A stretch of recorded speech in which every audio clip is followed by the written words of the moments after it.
Welcome to this episode of Just One Watch. If you could only have just one watch, would the watch in today's episode be good enough for you? Well, what are you looking for in a one watch collection?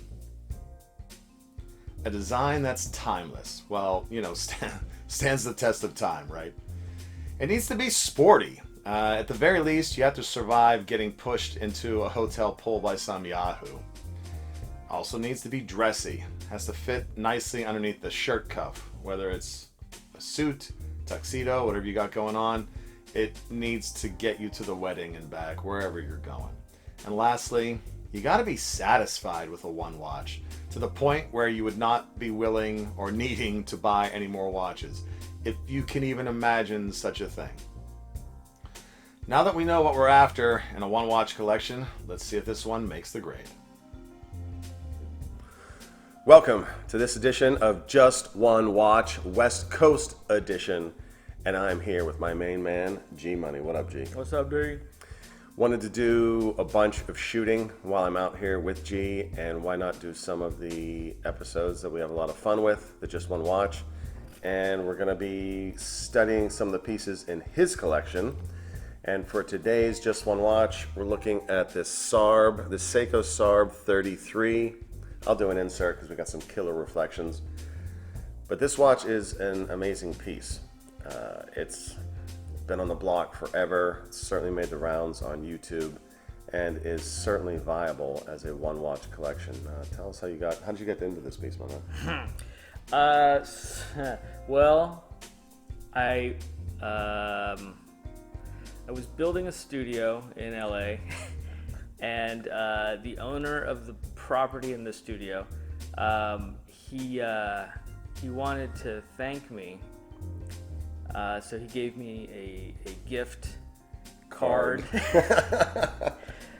for managing the construction of a $7 million studio. So I got $150 to Amazon. Oh, right on. Yeah. And so the other half of the cost I fronted myself, so it was a little treat to myself as well. Oh, excellent.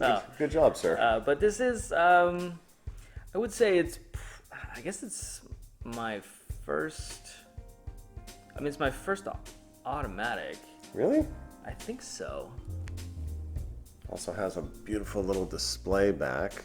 A excellent first watch. Certainly serviceable in many. We're going to get into the criteria in a hot minute. I haven't owned this watch yet.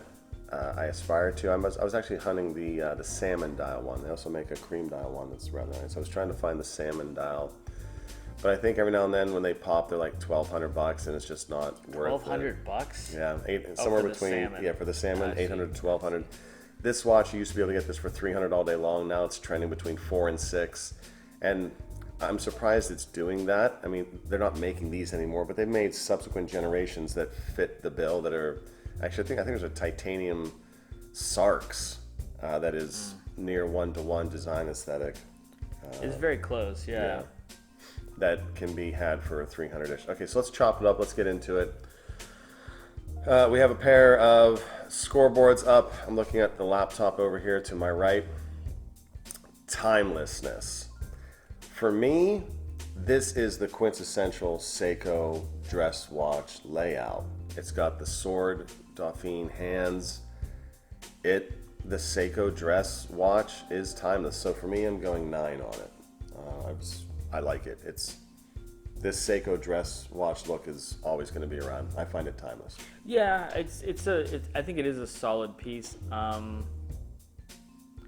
think I wouldn't go 9. I'd probably go 8. Only because it's not like a classic. Like it is a classic for Seiko, but it's not a it's not an Explorer. It's not a Submariner. It's not a Speedmaster.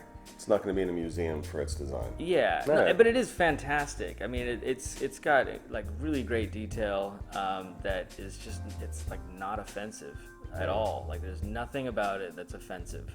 Uh-huh. But I'm gonna have to go 8. Gotcha. All right, sporty. This should be a quick one. We both went 7 on this, and in its design, it's not sporty, but it has 100 meters water resistance. However, pushing crown, not screw down crown. And so I believe that if I was wearing this and I got pushed into a pool, I would survive. I mean, I say 7, but I could also go 8. I mean, in the same sense that like the Explorer is, I mean, I would argue is a sporty watch, and there's certainly some design elements, you know, that have been appreciated and put into this watch. So I mean, like I could easily see someone, you know, climbing up a mountain wearing this watch, and I do think that the movement is strong enough to. Yeah, I don't agree with that at all. You don't agree with no that mountain climbers with this one. Really? I've worn it mountain climbing. Okay, more on that on another video. Yeah. All right, cool. So dressiness. It is a little bit thick, but I went 9. I think it'll fit under a cuff. I think I would probably wear it on its bracelet, not a leather strap. Although you can certainly get away with it on different straps. I think this strap is a bit sporty for it. I don't know, it kind of goes, but I'm going 9 on the dressy factor. I'm gonna go 8. I think the bracelet would be. It does make it a little bit dressier aesthetically, but it's also maybe if you had a different bracelet. I don't know if Uncle Seiko makes a bracelet for this timepiece, but something a little bit higher quality, because honestly the bracelet, I bought it and then it went into the drawer immediately and it's never come out since. Oh, it's a janky? It's not the best, but it doesn't match the actual head of the watch. Yeah, it almost kind of distracts from the head. So putting it on a strap definitely is maybe smart maybe move. check out the Uncle Seiko offerings. Yeah, like a Jubilee style. That could be very interesting. But I'm gonna say 8 as far as the dressy factor. I do think it's nice, but it's it's not like a like I said, it's not like It's got a signed crown and everything. It's great. It's great. I just don't know if it's dressy. It's like casual. I think if this was one of your first watches as a collector to, now granted the movement isn't finished to an extraordinary degree, but having a watch where you can see the movement, that's fun. And it's a great piece. Okay, so brass tacks time, satisfaction. We both went 6. And the reason is, I think that, at least for me, while I would enjoy owning this watch, it wouldn't keep me from wanting other watches or different watches, even though this could certainly suffice as someone's one watch collection day in, day out. It's got enough going on with it itself. 100 meters water resistance. You can see the movement inside. It goes great on different straps. This could be someone's satisfaction, they could find some sincere satisfaction in it. Yeah. For me, not so much, even though I believe it to be beautiful. Yeah, I think it's fantastic. I think if you are used to, let's just say you only had G-Shocks and you've had, maybe you've had some kind of dress watch or, accessory watch like maybe some fashion watches and you're looking to step up. And you're looking for a real watch. This is a real watch. The real watch? It's the real, but I think it might be just good enough that you would get it and then you're gonna want something more because it's going to open the door. It's gateway. It's the gateway drug of watches. Yeah. All right, so tallying up 29, I am at 31. This is his watch, and I was feeling more generous towards it. So it's a great watch. I still wear it, and I have a lot of other watches that would arguably eclipse this one, but I still wear it often. Right on. So we'll maybe get into that in a couple videos after this one. And I gotta say, at 31, still a pretty good just one watch.